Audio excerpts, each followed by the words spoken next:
Hanya dalam Islam ditetapkan bahwa orang yang haid ini boleh kita jadikan teman, kita ajak bicara, kita ajak sama-sama makan. Yang tak boleh cuma satu saja, berhubungan badan layaknya suami istri. Yang itu tak boleh. Di dalam riwayat yang lain diceritakan bahwa an Aisyah radhiyallahu anha, ana wa Rasulullah nabitu fi syi'aril wahid wa ana haid tamisun wa ana haidun tamisun fa in asabahu minni syai'un ghasala makanahu wa lam ya'duhu wa in asaba ta'ni thawbahu minhu syai' ghasala makanahu wa lam ya'duhu wa shalla fi. Kata Ibunda Aisyah, Nabi itu bersama dengan saya pernah tidur malam dengan satu selimut. Saat itu Aisyah radhiyallahu anha sedang haid. Jadi Nabi dan Aisyah tidur dalam satu selimut. Padahal Aisyah dalam keadaan haid. Kemudian kata Ibunda Aisyah, apabila sebahagian darah haid aku ini terkena kulitnya, terkena kulit Nabi, maka Nabi akan mencuci di tempat itu. Kalau terkena pakaian, maka Nabi akan cuci pakaiannya yang terkena itu saja. Tidak lebih daripada itu. Dan Nabi melakukan sholat dengan memakai pakaian yang terkena haid yang sudah dicuci. Jadi orang-orang terdahulu, ahli kitab itu, kalau di zaman-zaman dulu, orang yang terkena haid, darah haid, itu harus dipotong kainnya. Jadi tidak bisa dicuci. Kalau kena di kulit, ya kulitnya harus dipotong. Kalau kena di baju, bajunya harus dipotong. Seperti itu kerasnya itu orang-orang dulu. Jadi setelah Islam datang, rupanya tidak seperti itu. Tidak seperti itu. Memang haid itu kotor, tapi bukan berarti tidak bisa disucikan. Kalau dia kena baju, cuci. Kalau dia kena kulit, ya bersihkan, cuci di tempat itu saja. Tidak perlu pula gara-gara dia berhadas besar terus kena darah haid dicuci semua bajunya, padahal yang kena cuma sedikit. Kena badan, tangan saja kena umumnya, dibuat mandi pula dia. Nah, yang seperti ini berlebihan. Tidak seperti itu yang dilakukan oleh Nabi Shallallahu Alaihi Wasallam. Dalam riwayat yang lain lagi diceritakan, idza arada ayyubashira imra'atan min nisa'ihi wa hiya haidun amaraha an tattazira thumma yubashiruha. Kalau umpamanya ada seorang suami, dia tak tahan lagi mau ya kan, dia pengantin baru mau ya, tak tahan lagi sementara istrinya haid. Solusinya macam mana nih?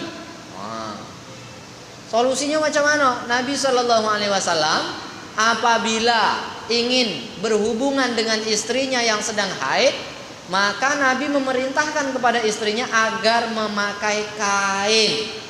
Barulah Nabi berhubungan dengan istrinya. Jadi tak boleh secara langsung kulit bertemu dengan kulit, tak boleh ketika orang sedang haid. Tapi kalau berlapis dengan kain yang seperti ini diperbolehkan. Hanya bersenang-senang saja, tak boleh sampai masuk ke dalamnya. Itu pula dia. Tak boleh masuk sampai ke dalam.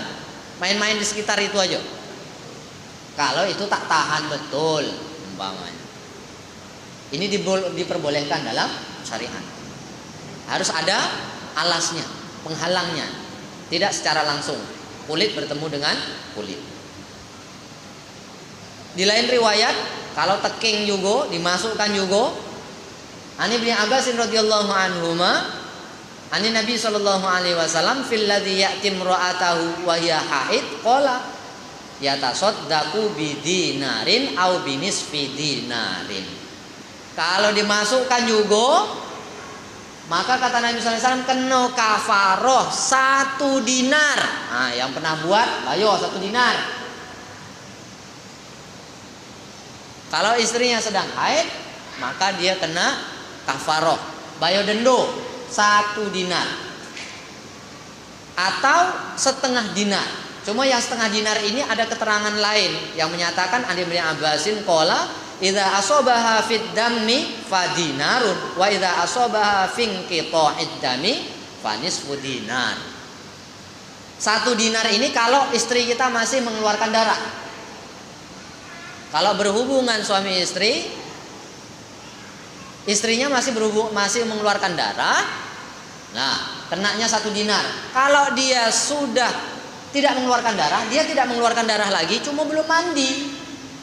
Kan ada sebahagian wanita itu mungkin sampai zuhur lah aku tunggu, nah, karena dia sucinya, dia sudah berhenti darahnya jam 9, tapi masih menunggu. Nanti mungkin keluar lagi dah. Jadi ditunggu sampai menjelang zuhur. Tiba pula suaminya datang lepas sholat duha ke istrinya. Tak keluar darah, dah tak keluar darah, cuma dia belum mandi, belum suci. Maka yang itu kena setengah dinar. Kalau masih keluar darah 1 dinar. Berapa rupiah tuh? Tengoklah sendiri 1 dinar berapa rupiah. Kalau dia sudah kering, maka kenanya setengah dinar. Yang wajib bayar siapa? Suami. Istri tidak dong. Suami yang kena. Nah, pun dekat-dekat, salah siapa? Dia seperti tanah aja, dia seperti sawah ladang. Amiko nak cangkul jam itu cangkul lah. Tapi tanggung resiko miko sendiri-sendiri. Nah, itu dia. Jadi ini beberapa keterangan seputar hubungan suami istri yang khusus. Kita pindah sedikit ke bab yang lain. Kata Nabi SAW, "Idza anfaqal muslim nafaqatan ala ali wa huwa yahtasibuha kanat lahu shadaqah." Kata Nabi, apabila seorang muslim memberi nafkah pada keluarganya dengan mengharap pahala, maka bernilai sedekah. Jadi istri kan butuh dengan perkara itu. Kita berikan nafkah itu secara baik. Ya puaslah istri kita. Kita berikan nafkah itu secara baik. Maka dinilai oleh Allah SWT kalau kita mengerjakannya ingin dapat pahala. Kalau kita cuma ingin memuaskan kehendak itu aja, nafsu gitu aja, tak dapat lah. Tapi kalau kita buat nak dapat pahala, selain diri kita senang, istri kita senang, Allah pun senang, maka perbuatan kita ini seperti mana sedekah. Jadi berhubungan suami istri itu nilainya sedekah. Jangan pula takut, tak bisa umpamanya memberikan sedekah banyak-banyak kepada istri kita. Kasihlah yang itu banyak-banyak. Itu sedekah yang menyenangkan, itu yang membahagiakan. Kalau istri kita dikasih tanda, apa boleh buat? Itu lain perkara. Yang jelas, kalau kita mampu beri sebanyak kemampuan kita.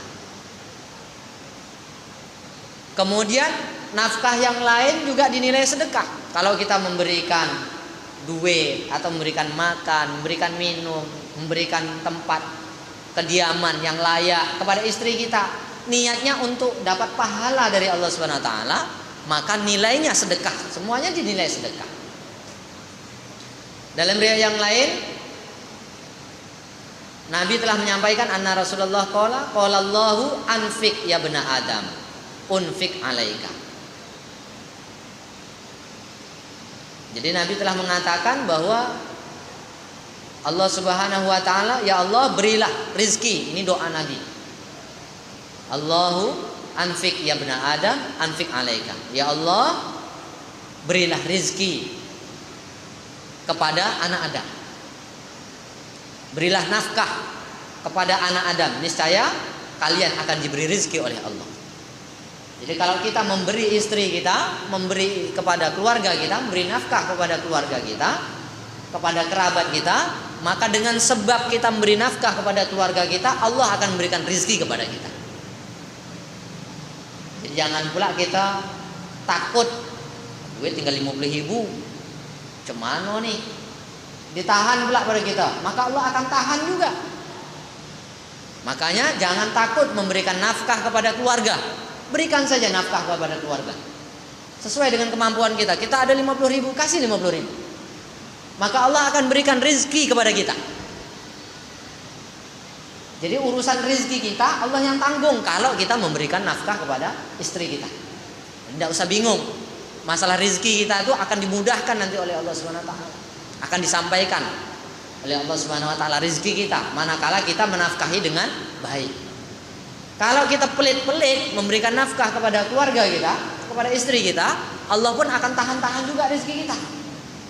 Jadi kalau rizki kita sekarang dalam keadaan seret umpamanya, susah, sempit, maka mudahkan untuk keluarga kita. Niscaya rizki kita pun akan dimudahkan oleh Allah. Nah, ini jalannya, solusinya kalau rizki kita lagi sempit. Jadi kalau lagi lapang, ya sudah, berikan sesuai dengan kemampuan kita dan kebutuhan mereka. Di lain riwayat Nabi sampaikan, qala Nabi sallallahu alaihi wasallam, as-sa'i 'alal armalati wal miskini kal mujahidi fi sabilillah awil qa'imil laila shaim awil qa'imil laila shaimin nahar.